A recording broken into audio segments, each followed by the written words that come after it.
And join me now for what this verdict may mean politically is NBC News chief political analyst, Todd. So, Chuck, you're always so great at putting these moments into context. Tell us what you think about the moment that we're living through, where you have now the first child of a sitting president to be convicted of a felony, but also during an election year. Look, I think this says a lot about the strength of our rule of law to the world. All right, I just think we ought to step back. I still think there's not another country who the son or daughter of a leader of that country would go through a trial while they were a leader of that country. I'm not saying others. We've seen Brazil has put some of their leaders on trial after the fact. But to do that, this makes us unique, and this is who we are, and it's sort of, it is why we're still the beacon. And so I just think we ought to see that for what it is. This is, and look at it. This was the president's home state. This was Delawareans. This was, so it really blows up the conspiracy theory that Donald Trump and Republicans have been putting out there.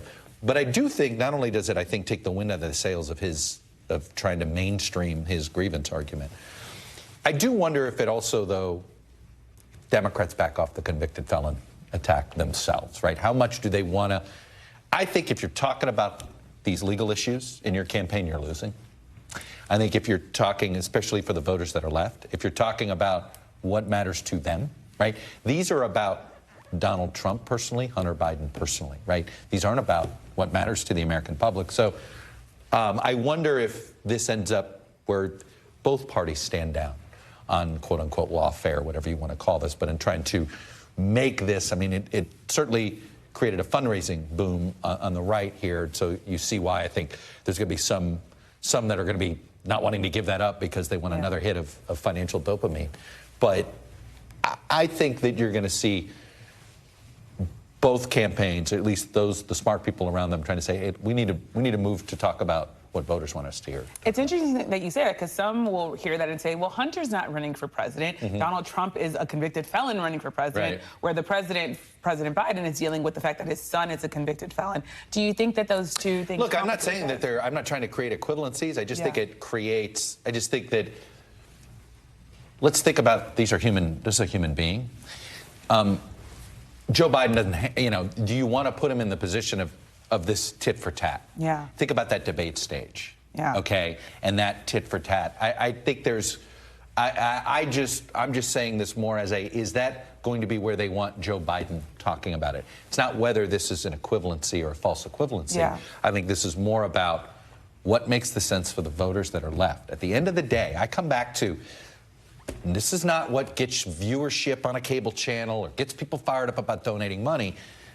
At the end of the day, you're trying to win an election. Who's the undecided voters? Why are they undecided? What do they want to talk about? I'll tell you what they don't want to talk about: verdicts.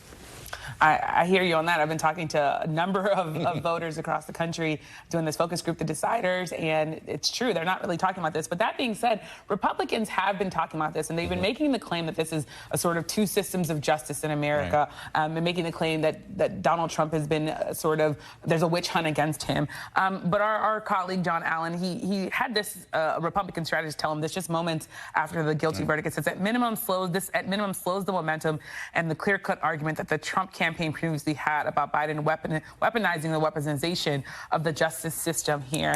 Do you think that's likely? Because you already have people like Stephen Miller and others saying, well, yeah, Hunter got convicted, but he didn't get of all of the crimes. And this is really about the Biden crime family, as they're saying. Well, obviously, logic never works with some of these folks. I mean, that's always nice way to put it. I mean, it just, the facts don't matter, right? I mean, at the end of the day, Donald Trump has actually taken advantage of the legal system in ways that most people can't take advantage of. So he has used delays and obfuscation and victimhood and different things essentially to be treated differently than most people would be treated by the system. So if he wants to make that argument, I could sit here and make the argument that he's gotten special treatment.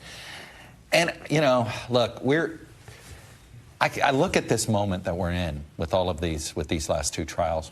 We shouldn't have been here. Yeah. And there was one person that could have prevented us from being here, and that's the Attorney General. I look back and you think about, why did we have special counsels in the first place?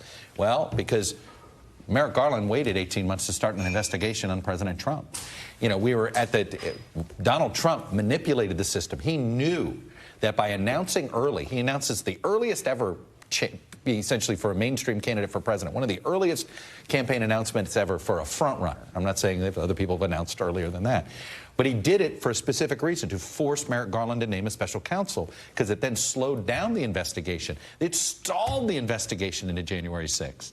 And he had to lump all, and then when he did that, once you do one special counsel, he had no choice then to create a special counsel in the Hunter Biden situation, because he's also a candidate for office. So this moment has been a real test of our system, but there were decisions that were made by this Justice Department early on where you ended up leaving a vacuum, allowed local prosecutors to attempt to fill the vacuums themselves, one in Atlanta, one in New York, and then you also had this delay that forced special counsels when there maybe never had needed to be a special counsel in either case. Well, there are definitely some Democrats who have been angry at Merrick Garland specifically because of the points that you just made. So thank you so much, Chuck Todd, for coming on. All right, Amish. Thanks for watching. Stay updated about breaking news and top stories on the NBC News app or follow us on social media.